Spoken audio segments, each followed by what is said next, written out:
और भगवान को याद करना है। ये शरीर जो गारी रूप हमें मिला है उसको अपने गंतव्य तक पहुंच जाना है। बस ये नाम ही है। सांस सांस में हमें ऐसा ऐसा करना है कि मैं जो सांसें ले रही हूँ कहीं वो जाया ना हो जाए, कहीं ये जिंदगी खत्म ना हो जाए। मैं बढ़ती जा रही हूँ, मेरे जीवन का एक एक दिन खत्म होता जा रहा है, एक एक खत्म, और मैं वहीं की वहीं हूँ, कोई प्रगति नहीं हो पा रही। तो क्या करूँ? ऐसा सीरियस होना चाहिए, हमें रोना चाहिए, भगवान से गिर गिरा कर प्रार्थना करनी चाहिए कि कैसे अपने मन को आपके चरणों में अर्पित करूँ। भगवान अवश्य हमारी सहायता करेंगे। हरे कृष्णा कृष्ण कृष्ण हरे हरे, हरे राम राम राम हरे हरे। इस आध्यात्मिक जगत में प्रवेश करने से पहले गुरु और गौरंगा की कृपा की याचना करते हुए मंगलाचरण करेंगे, ताकि हम जो कुछ भी श्रवण करने वाले हैं उसका पूरा पूरा लाभ प्राप्त कर सके, जो कि है कृष्ण प्रेम की प्राप्ति। ओम नमो भगवते वासुदेवाय। ओम नमो भगवते वासुदेवाय। ओम नमो भगवते वासुदेवाय। ओम अज्ञानतिमिरान्धस्य ज्ञानाञ्जनशलाकया चक्षुरुन्मीलितं येन तस्मै श्रीगुरवे नमः। श्रीचैतन्यमनोभीष्टं स्थापितं येन भूतले स्वयं रूप कदा मह्यं ददाति स्वपदान्तिकम्। वन्देऽहं श्रीगुरुः श्रीयुतपदकमलं श्रीगुरुन् वैष्णवांश्च श्रीरूपं साग्रजातं सागर रघुनाथान्वितं तं सजीवं साद्वैतं सावधूतं परिजनसहितं कृष्ण चैतन्य देवं श्रीराधा कृष्णपादान् सागर ललिता श्रीविशाखान्विताश्च। हे कृष्ण करुणा सिन्धु दीनबन्धु जगत्पति गोपेश गोपिका कान्ता श्रीराधा कान्ता नमोस्तुते। तप्त कंचन गौरंगी श्रीराधे वृंदावनेश्वरी वृषभानुसुते देवी प्रणमामि हरिप्रिया। वाञ्छाकल्पतरुभ्यश्च कृपा सिन्धुभ्यैव च पतितनां पावनेभ्यो वैष्णवेभ्यो नमो नमः। जय श्री कृष्ण चैतन्य प्रभु नित्यानंद श्री अद्वैत गदाधर श्रीवासादि गौर भक्त वृंदा। हरे कृष्ण कृष्ण कृष्ण हरे हरे, हरे राम राम राम हरे हरे। श्रीमद् भगवद गीता मात की जय। मोकं कुरुतु वाचालं पंगुं लंघयते गिरं यत्कृपातमहं वन्दे श्रीगुरुं दीनतारिणं परमानन्दमाधवं श्रीचैतन्य ईश्वरम्। हरे कृष्ण। तो जैसा कि हम अब तक पढ़ चुके हैं, भगवत गीता के अंदर जो 5 टॉपिक है, ईश्वर, जीव, प्रकृति, काल और कर्म। तो इसमें हमने जीव के बारे में पढ़ा कि जीव क्या है। जैसा कि हम ये जीव नहीं, हम जीव हैं, हम शरीर नहीं, हम क्या है? आत्मा, हम जीव हैं। तो ये जीव, हम जीव हैं, तो हमने ये पढ़ा। तो फिर ये शरीर क्या है? तो शरीर जो है वो 10 तत्व से मिलकर बना है। पृथ्वी, जल, अग्नि, वायु, आकाश, मन, बुद्धि, अहंकार, आत्मा तथा परमात्मा। इन 10 के बारे में हम लोगों ने पूरा बहुत डिटेल से पढ़ा। अब हम भगवत गीता का जो सेकंड टॉपिक है, जो है ईश्वर।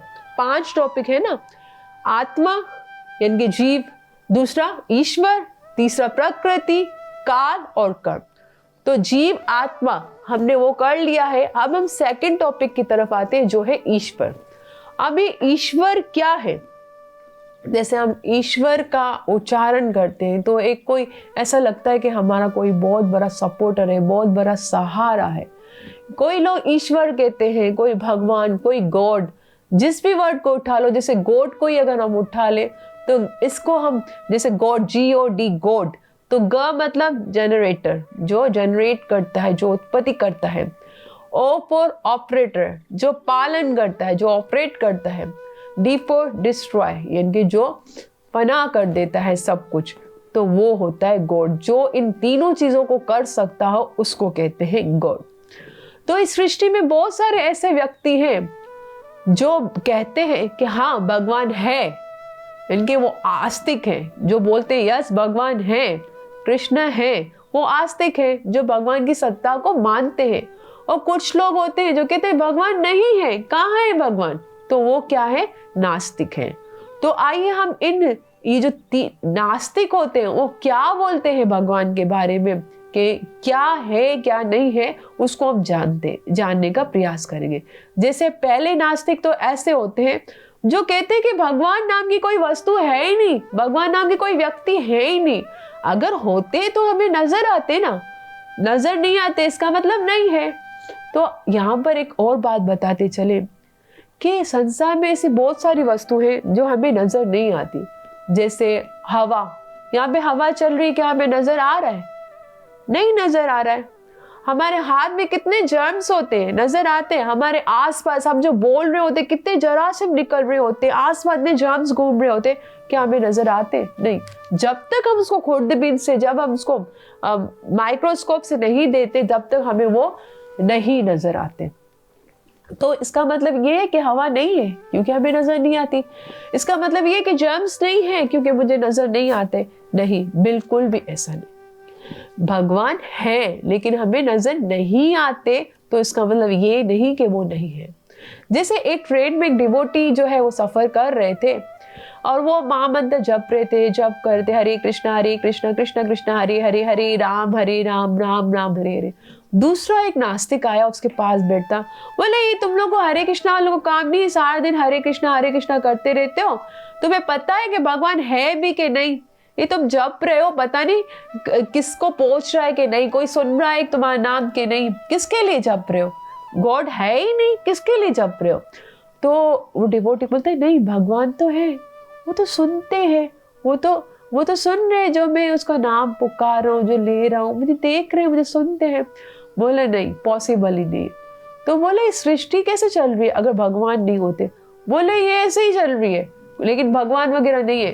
तो बोले अच्छा, तुम्हें ऐसा लगता है कि भगवान नहीं है? तो डिवोटी बोलता है मैं भी बोलता हूँ कि जो ट्रेन चल रही है वो खुद ब खुद चल रही है, कोई ड्राइवर वगैरह नहीं है, इस ट्रेन का कोई ड्राइवर नहीं है, और है ना मुझे नजर भी नहीं आ रहा है। अगर होता ड्राइवर तो मुझे नजर आता, तो इसलिए ये ट्रेन खुद ब खुद चल रही है, कोई ड्राइवर नहीं है।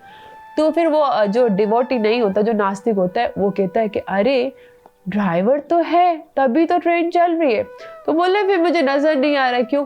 तो बोले देखो, जब ट्रेन स्टेशन पे रुकेगी, हम जब उतरेंगे और सबसे पहले वाले डब्बे में जाएंगे ना, तो वो वहां ड्राइवर बैठा हुआ होगा, तो फिर नजर आएगा। ऐसे बैठा बैठे से थोड़ी ना ड्राइवर तुम्हें नजर आ जाएगा। तो बोलता है डिवोटी कि एक ड्राइवर को देखने के लिए इतना मेहनत करना पड़ रहा है, स्टेशन पे रुको, चल चल के आगे वाले डब्बे तक जाओ, फिर देखो कि ड्राइवर है। तो बोला एक ड्राइवर को देखने के लिए इतना स्ट्रगल करना पड़ रहा है, तो क्या भगवान तुम्हें यहाँ पे बैठे बैठे नजर आएंगे? उसके लिए भी तुम्हें स्ट्रगल करनी पड़ेगी। इसका मतलब ये नहीं कि भगवान नहीं है।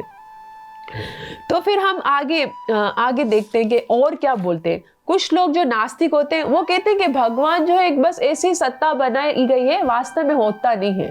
जैसे लोगों को जेंटलमैन बनाने के लिए, लोगों को अपराध से दूर करने के लिए एक भगवान नाम की सत्ता बना दी गई कि अगर हम अपराध करेंगे तो हमें भगवान जो है पनिशमेंट देंगे। जैसे बच्चों को नहीं डराया जाता है, खामोश हो जाओ, शोर मत करना, ये तो अघोरी बाबा आएगा तुम्हें लेके जाएगा, ऐसा हम लोग बच्चों को डराते ना। तो बोलते कि बस भगवान भी ऐसे ही है ताकि हम अपराध ना कर सके, हम लोग को डराया जाता है, वैसे भगवान वगैरह कुछ नहीं होता, तो ऐसा बोलते हैं। और कुछ लोग कहते हैं कि भगवान वगैरह कुछ नहीं, भगवान एक पोस्ट है, जैसे देवी देवता एक पोस्ट होती है, भगवान भी एक पोस्ट है। और फिर क्या होता है, भगवान इस संसार में आते हैं, अपनी पोस्ट को निभाते हैं, और जब भगवान का वक्त खत्म होता है तो वो चले जाते हैं, और फिर दूसरे दौर में, दूसरे युग में दूसरे भगवान आते हैं। जैसे अभी जैसे त्रेता युग में भगवान श्री कृष्ण आए थे, तो हम सब जानते हैं कि उनको जरा नाम के जो शिकारी थे उसके पाँव में तीर चली थी, और फिर इसके बाद भगवान अंतर ध्यान हो गए थे, नहीं नजर आए थे। तो लोग कहते कि बस भगवान मर गए, जरा नाम से शिकारी ने जो है, वो राक्षस ने जो है वो तीर चलाया था भगवान के पाँव में, और भगवान फिर चले गए, अब दूसरे युग के दूसरे भगवान आएंगे। तो ऐसा नहीं होता, जैसे हम सब भगवान के अंश हैं, हम आत्मा है, तो क्या आत्मा का कभी नाश होता है, विनाश होता है आत्मा का? नहीं। न जायते वीर्यते न वा कदाचन, आत्मा का कभी भी अंत नहीं होता, कभी भी खत्म नहीं होता। तो हम एक अंश है, हम एक आत्मा है, जब हमारा ही अंत नहीं होता तो वो परमात्मा, वो भगवान का कैसे अंत हो सकता है? तो भगवान का इस संसार में आना और जाना कैसा है? सूर्य के समान है। जैसे सुबह को सूर्य जो है उदय होता है, तो हम क्या बधाई देते हैं, अरे सूर्य उदय हुआ है, अरे सूर्य उदय हुआ है। और जब सूर्य चला जाता है, शाम को अस्त हो जाता है, तो क्या हम शोक सभा लगाते कि सूर्य मर गया, अभी नहीं आएगा, वो सूर्य मर गया, कल दूसरा नया सूर्य आएगा? नहीं। तो भगवान का आना और जाना सूर्य के समान, जैसे सूर्य आता और जाता है, वैसे ही भगवान अब आते हैं, लीला करते और फिर चले जाते हैं। तो हमने यहाँ पे जाना कि भगवान का अस्तित्व है। जो आस्तिक लोग मानते हैं कि भगवान नहीं है, ऐसा कुछ भी नहीं है, भगवान का अस्तित्व है। तो हम देखते हैं कि सृष्टि, जैसे सृष्टि पूरी बनी हुई है, भगवान है, तो हम इसका प्रमाण कैसे दें? नास्तिकों को प्रमाण कैसे दें कि भगवान है? तो हम इस क्रिएशन को ही देखते हैं, सृष्टि को देखते हैं कि ये इतनी सारी क्रिएशन हुई है, इतनी बड़ी क्रिएशन है, तो जाहिर सी बात है इसको क्रिएट करने वाला भी कोई होगा, इसके पीछे कोई क्रिएटर भी होगा, ये खुद ब खुद तो नहीं बन गई ना। तो जैसे कि अगर एक छोटा बच्चा आता है, ड्राइंग बनाता है, एक फूल बनाता है, उसमें फूल बनाता है और उसमें इतने अच्छे कलर करता है, कलरिंग करता है, और लेके आता है और बोलता है कि देखो मम्मा मैंने ये बनाया, बोलते हैं मम्मा ये फ्लावर देखो ये कितना अच्छा फ्लावर है ना, मैंने ये जो है इस पेज पे बना हुआ है, इसमें पिंक कलर किया हुआ है, इसके पत्तों में ग्रीन कलर किया हुआ है, कितना अच्छा लग रहा है। मम्मा बोलेगी वाह ये तो बहुत अच्छा बना हुआ है, किसने बनाया? बच्चा बोलेगा पता नहीं, खुद ब खुद बन गया। तो क्या ऐसा हो सकता है कि एक फ्लावर खुद ब खुद बन गया हो? तो एक ड्राइंग का जो फ्लावर है, जब वो खुद ब खुद नहीं बन सकता, तो ये जो सृष्टि के अंदर हम जो फ्लावर देखते हैं, गुलाब का फूल, सूरजमुखी का फूल, कमल का फूल, मोगरे का फूल, वो क्या खुद ब खुद बन सकते हैं? कभी नहीं। ये हम जो सब्जियां देखते हैं, मटर, गोभी, आलू, जो हर एक का आकार अलग है, हर एक का शेप अलग है, क्या वो खुद बन सकते हैं? तो ये चंद्रमा खुद नहीं बन सकता है, सूर्य खुद नहीं बन सकता, ये पहाड़, ये दरख्त, ये खुद नहीं बन सकते, इसको बनाने वाला कोई है। तो हम ये कैसे कह सकते हैं कि ये सब कुछ खुद ब खुद हो गया? ऐसा पॉसिबल ही नहीं, ये नहीं हो सकता। जैसे एक साइंटिस्ट था जिसका नाम डार्विन था। डार्विन का ये सिद्धांत था, ये थ्योरी थी कि ये सृष्टि जो है वो खुद ब खुद उत्पन्न हो गई है। एक बिग बैंग हुआ और धमाका हुआ और सृष्टि की उत्पत्ति हो गई। तो आप लोग अगर कॉमन सेंस से ही हम देखें, क्या धमाके से कोई चीज उत्पन्न होती है? कभी नहीं। धमाके से क्या होता है, वो जो चीज है वो उसका नाश हो जाता है, उसका विनाश हो जाता है। धमाके से कभी भी कोई चीज की उत्पत्ति नहीं होती। लेकिन इसने क्या बोला कि ना धमाका हुआ और क्रिएशन हो गई।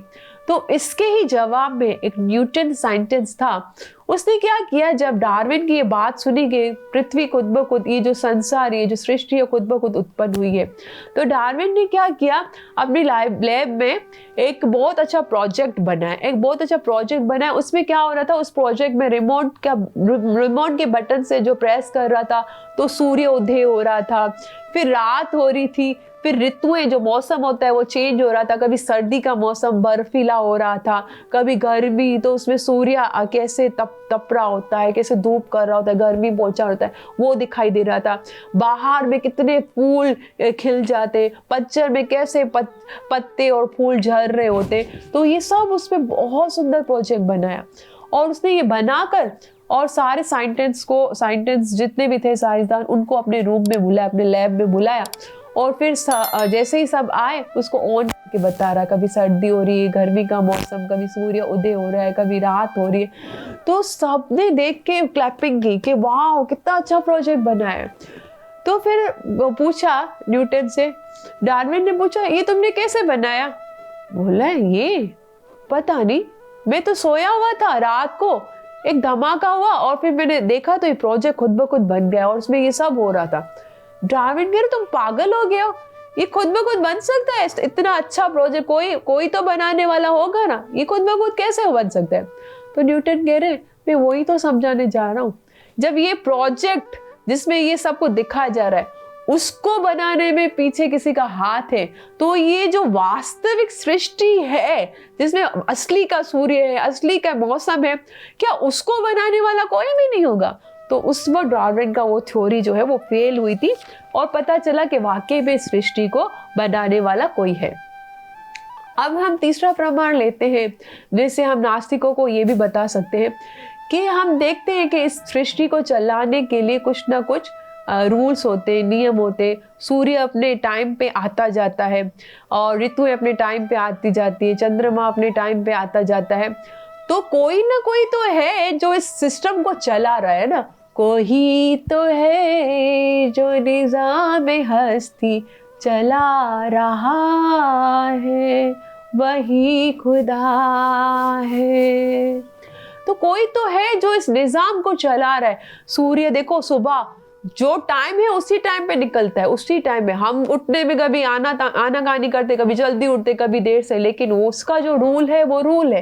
कितने टाइम से हम सूर्य को देख रहे हैं, कभी ऐसा हुआ है कि सुबह हुई और सूर्य ना निकला हो? तो चंद्रमा, सूर्य, सर्दी अपने टाइम पे आती है दिसंबर जनवरी में, गर्मी अपने टाइम पे आती है मई जून जुलाई में।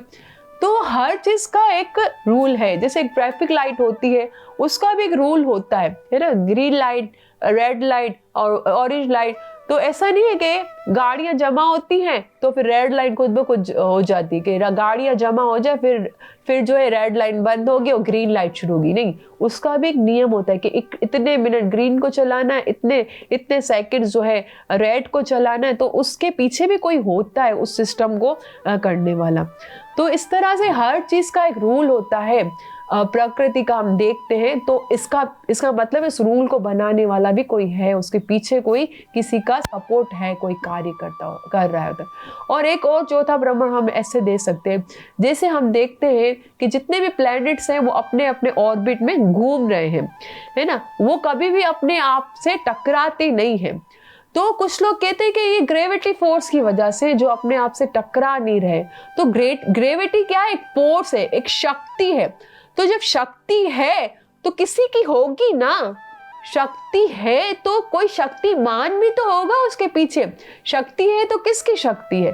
शक्ति थोड़ी हमारी कोई नानी है जो हम इतना शक्ति है, ग्रेविटी फोर्स है, ग्रेविटी फोर्स। उस शक्ति को चलाने वाला भी कोई है। और भगवान कहते हैं भगवत गीता में कि मैं ये प्रकृति जो है वो मेरे इशारे से चल रही है। मैया देक्षेण प्रकृति सूयते सचराचरम हेतु नाने न कौन्तेय जगत विपरिवर्तते, कि प्रकृति मेरे इशारे से चल रही है। तो हमें इतना बुद्धिमान होना चाहिए, जो हमने अभी पढ़ा कि इस सृष्टि है तो इसके पीछे कोई क्रिएटर होगा। ये ऑर्बिट अपने जगह पे चल रहे हैं, कोई भी एक दूसरे से टकरा नहीं रहे। अगर टकराते ना पूरा निजाम धर्म भरम हो जाए, सारी सृष्टि तबाह हो जाए।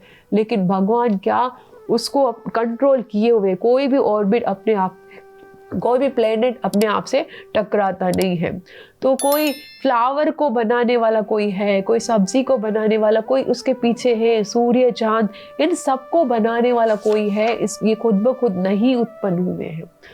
तो इससे हमने यहाँ तक हमने देखा कि कोई तो है वो व्यक्ति जो इस निज़ाम को चला रहा है। अब वो व्यक्ति कौन है, वो भगवान है कौन वास्तव में, वो जानने का प्रयास करेंगे अगले एपिसोड में। आप सबका बहुत बहुत धन्यवाद। कृपया मेरे लिए प्रार्थना अवश्य कीजिएगा कि अपनी साधना और सेवा को अच्छे से कर सकूं और भगवान नाम में रुचि ले सकूं। हरे कृष्ण।